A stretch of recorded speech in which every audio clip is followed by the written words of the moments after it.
အားလုံးပဲမင်္ဂလာပါဆရာတော်ဆရာမြတ်မင်းခန့်ပါဒီနေ့မှာတော့ဆရာက exercise grade 12 mathematics ပေါ့နော် chapter 1 exercise 1.1 ရဲ့ number 1D လေးကိုတွက်ပြမယ်အဲ့တော့number 1D ကတနည်းပုံစံလေးလိုပဲဆရာတို့ solve the following equation နဲ့ပေးထားတဲ့ equation တွေမတိကိန်းတွေကိုရှာပေးပါတဲ့အဲ့တော့ဒီနေ့မှာဆရာတို့ဘာပေးထားလဲဆိုတော့3 square plus 7 plus 5 is equal to 0တဲ့အဲ့တော့ဆရာတို့ကနေဒီပုံစံတွေမှာဆရာတို့တည်ထားရမှာကဘာလေးတည်ထားရမလဲဆိုဆရာအမြဲတမ်းပြောနေကြပဲ minus n equal to plus or minus square root of n I the whole square and root and square root of n နော် root n ကတည်းက root n I ပြီးတော့မှ the whole square ရမယ်နော်အဲ့ဒီပုံစံလေးကိုဒီပုံသင်နည်းလေးကိုဆရာတည်ထားရမယ်အဲ့ဒါမှဆရာတို့ဆက်တွက်လို့ရမယ်အဲ့တော့ဆရာအမြဲတမ်းပြောနေကြရှိတယ်8 square ရဲ့ရှေ့မှာဆရာတို့ဒီအမြဲတမ်း1ပဲရှိအောင်ဆရာတို့လုပ်ရအောင်ဒါဆို1ရှိအောင်လုပ်ဖို့တော့ဆရာဒီအရှေ့မှာဘာရှိနေလဲ3ရှိနေတယ်ဒါဆိုဆရာဘာလုပ်ရမလဲအကုန်လုံးကို3နဲ့စားအဲ့ဒီမှာ3ထားမယ်အချက်တစ်ချက်ရှိတယ်တချို့တွေမှားနေရရှိရပေါ့နော်ဘာလဲဆိုတော့အဲ့ဒါကလေညီမချင်းတစ်ဖက်မှာ0ရှိနေမှသာဆရာတို့ကနေပြီးတော့အကုန်လုံးကိုညီမချင်းတစ်ဖက်တစ်ချက်ကိုဆရာတို့စားချင်တာနဲ့ဆရာတို့ကစားရင်တစ်ဖက်ကလည်း0က0ပဲတန်ဖို့မပြောင်းလဲဘူးဆိုတာကိုဖြစ်သွားမှာတို့ဒီမို့တစ်ဖက်မှာကတခြားတန်မှုတစ်ခုရှိနေမယ်ဆိုရင်ဆရာတခြားအဲ့ဒီညီမချင်းတစ်ဖက်ကကောင်းလို့ဆရာတို့အကုန်လိုက်စားပေးရနော်မတူပြီးနောက်တစ်ချက်ရှိတယ်တော်တော်များများမှားနေတာလေးအဲ့ဒါဘာလဲဆိုတော့ဆိုပါတော့ဆရာတို့ကဥမာပေါ့ဆရာတို့တက်ထုတ်လိုက်တဲ့အဖြေဒီပေါ့ညီမြချင်းပေါ့ညီမြချင်းတစ်ဖက်ကကောင်ကဥမာဆိုပါတော့2a square plus ပေါ့4a plus 6ပဲဆိုပါတော့ညီမြချင်းတစ်ဖက်မှာဆရာတို့ကနေပြီးတော့ဥမာဆိုပါတော့a plus sorry 4a plus 5ဖြစ်မယ်ဆိုပါတော့ဒါဆိုဆရာတို့ကနေပြီးတော့သူတို့ညီနေပြီဆိုတော့စားလို့မရအောင်နော်ဆရာတို့ကမတူနေဘူးစားမယ်ဆိုရင်တော့ဆရာတို့အပြတ်စားလို့မရအောင်ဆရာတို့ကသူက 5/4 ဖြစ်သွားမယ်အဲ့လိုပုံစံမျိုးဖြစ်သွားမယ်အဲ့လိုမဟုတ်ဘဲနဲ့တို့ဒီမှာညီမချင်းတစ်ဖက်မှာတခြားလမ်းဆိုင်ဖြစ်နေမယ်ဆိုမှဆိုလမ်းဆိုင်ပေါ့ is equal to ပေါ့အဲ့ဒီလိုဟာမျိုးဖြစ်မယ်ဆိုရင်ဆရာတို့ကနေသွားစားလို့မရအောင်နော်ညီမချင်းတစ်ဖက်မှာ0ရှိနေမှဆရာတို့စားလို့ရမှာအဲ့လိုမဟုတ်ရင်ညီမချင်းတစ်ဖက်ကကောင်အကုန်စားပေးရတယ်အဲ့ဒီချက်လေးတွေကိုနားလည်မှရမယ်နော်အဲ့တော့ဆရာတို့ကနေမျိုးဒါလေးဆက်သွားရအောင်3 square plus 7a plus 5 is equal to 0တဲ့ဒါဆိုဆရာတို့ကနေအပု္ပ္ပစာလေးကိုစားရအောင်အဲ့တော့ရှေ့မှာက3ရှိနေတယ်ဆရာအကုန်လုံးကို3နဲ့စားမယ်ဒါဆိုဆရာတို့ဘယ်လိုဖြစ်သွားမလဲဆို8 square plus 7အပြည့်စားလို့မရအောင်ဒါဆိုဆရာက7 - 3h plus 5ကိုအပြည့်စားလို့မရတော့5/3 is equal to 0ပေါ့ခါတိုင်းမဲ့ဆရာတို့စာဝဲခွဲလို့မရတဲ့အတွက်5/3 ဟိုဘက်ပို့လိုက်ဒါဆိုဆရာဒီ8 square plus 7/3h is equal to minus 5/3အဲ့တော့ minus 5/3ဖြစ်လာမယ်ဒါဆိုဆရာတို့ကနေပြီးတော့နှစ်ထပ်ရှေ့ကsorry 8 square 8တစ်ထပ်8တစ်ထပ်ရဲ့မြောက်ပေါ်ကနှစ်ဆဖြစ်ရမှာဒါဆိုနှစ်ဆသူ့ကိုနှစ်နဲ့ဆနှစ်ထပ်တင်သူ့နှစ်နဲ့စားဖို့အတွက်ဆိုရင်လည်းဆရာတို့ကနေ8 square plus 7/3h ပေါ့7/3ကိုဆရာတို့2နဲ့စားကြည့်လိုက်ဥပမာအဲ့တော့ဆရာတို့က7/3ကိုတဲ့ဆရာတို့က2နဲ့စားမယ်ဆိုရင် into 2ဖြစ်သွားတာပါဒါဆိုဘယ်လောက်ဖြစ်သွား7/6ပေါ့သူ့နှစ်ထပ်တင်မှာဒါဆိုဆရာတို့ကနေပြီးတော့ plus နော်အဲ့တော့7/6 the whole square ပေါ့ is equal to တစ်ဖက်ကိုညီမချင်းတစ်ဖက်မှာပေါင်းရင်နောက်တစ်ဖက်ကိုလည်းပေါင်းရမယ်minus 5/3 plus ဆက်မဆန့်တော့ဘူးအောက်လေးမှာဆင်းရေးပေးမယ်အဲ့တော့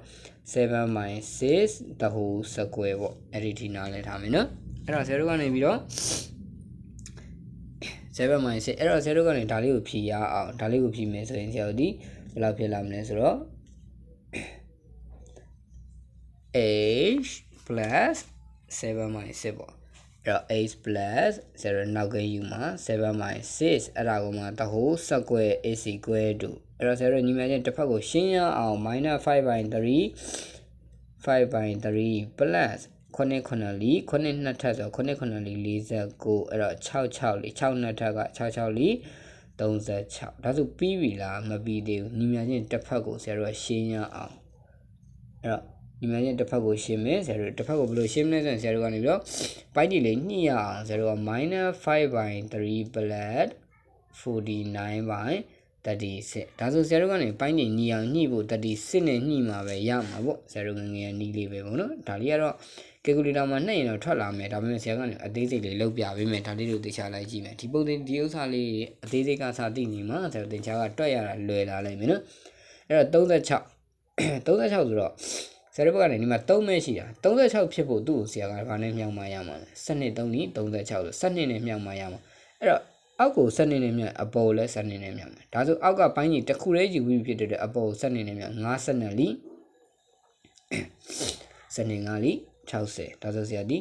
-60 plus 49ပေါ့is equal to ဒါဆို60တဲကနေပြီးတော့ဆရာက49ကိုနှုတ်လိုက်ဘယ်လောက်ရမှာလဲ-11 by 36ရမယ်အဲ့ဒီရမယ်နော်ဒါဆိုဆရာတို့ကနေဒီနေရာမှာဆရာအစားသွင်းလို့ရပြီပေါ့ဆရာတို့ကနေပြီးတော့h minus 7 by 6 the whole square h plus 7 by 6 the whole square is equal to minus 11 by 36ပေါ့ဒါဆိုဆရာတို့ကနေပုံသင်နည်းလေးတွေဝင်သွားပြီပေါ့ဆရာတို့လိုချင်တဲ့ပုံသင်နည်းလေးတွေအဲ့တော့ minus n equal to plus or minus square root of n I the whole square ဆိုတဲ့ဆရာ formula တွေဝင်သွားပြီပေါ့ဒါဆိုဆရာဒီ n နေရာမှာ11 by 36ဝင်နေတာပေါ့ဒါဆိုဆရာတို့ကဘယ်လိုလေးဖြစ်သွားမလဲဆိုရင်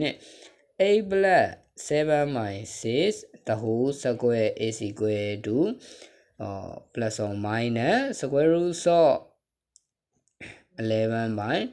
36 I the whole square ပေါ့ဒါဆိုဆရာ the whole square ကပြုတ်ပြီပေါ့ဒါဆိုဆရာက8 plus 7 by 6 is equal to plus or minus နော်အဲ့တော့ square root of 11 by 36ရလာပြီ I ပေါ့နောက်မှာ I ရှိပြီဒါဆိုဆရာတို့ကနေပြီးပြီလားမပြီးသေးဘူး8 plus 7 by 6 is equal to အဲ့တော့ root 11ကိုဖြုတ်လို့မရအောင်ဆရာ11နှစ်ထပ်11ကိုဆရာ root တွေကဖြုတ်လို့မရအောင်ဒါမဲ့ဆရာဒီ root တွေကဖြုတ်လို့ရ36ကိုဖြုတ်လို့ရroot တွေကဘယ်လိုဖြုတ်မလဲကြည့်အောင်နော်အဲ့တော့ဆရာက root 11က root 11 36ကိုဖြုတ်ရင်ဆရာ10ပဲရတယ်ဘာကြောင့်10ပဲရလဲဆိုတဲ့အခြေအနေကိုဆရာပြပြမယ်သိလားအဲ့တော့ဆရာတို့ကroot 11 မှာ root 36ဖြစ်သွားတာကွာပြောမယ်ဆိုရင်အဲ့တော့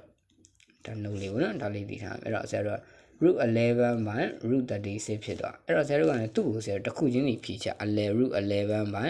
root 36ဒါဆိုအဲ့ဒီ square root လေးကလေဆရာတို့ကဘာနဲ့သွားတူနေလဲဆိုရင် square လို့ပြောတာမှလားဒီအကောက်လေးထဲမှာဆရာတို့နှစ်ရှိနှစ်ထပ်သူ့ကိုဆရာတို့ဒီအမိုးကြီးကိုဖြုတ်ချလိုက်ရင်ဆရာတို့ကဘာထွက်လာမလဲ power 1/2 ထွက်လာဒါဆို36 power 1/2 ကြီးဖြစ်သွားတာပေါ့ဆရာတို့အဲ့မှာဆရာတို့ကဘယ်လိုဖြစ်သွားမလဲဆိုရင်အဲ့တော့root 11နော်အဲ့တော့အောက်မှာ36ဒီ6နှစ်ထပ်မဟုတ်လားအဲ6နှစ်ထပ်အဲ့ဒါကိုမှဆရာဒီ power 1/2ဆိုဒီနှစ်နဲ့ဒီနှစ်နဲ့ကြည်သွားတဲ့အတွက်ဆရာဒီ6ပဲကျန်တာဒါကြောင့်မလို့ root 36ဒီစစ်နဲ့တူတယ်လို့ပြောတာပေါ့နော်အဲ့တော့အဲ့ဒါလေးသိထားရမယ်ဒါဆိုဆရာတို့ကနေပြီးတော့ပြီးပြီလားမပြီးသေးဘူးလိုချင်တာ h ရန်မို့ဖြစ်တဲ့အတွက် h is equal to plus 7 by 6ဟိုဘက်သွားရင်minus 7 by 6 plus or minus square root of 11 by 6 I ဆိုပြီးတော့အဖြေလေးထွက်လာမယ်အဲ့ဒါမှဆရာတို့ဒီထိုးကြအဲ့တော့မှ the two solution ပေါ့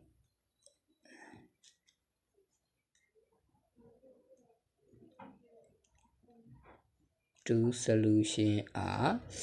h is equal to minus 7 by 6 plus square root of 11 by 6 I n အဲ့နေရာမှာမရအောင်နော်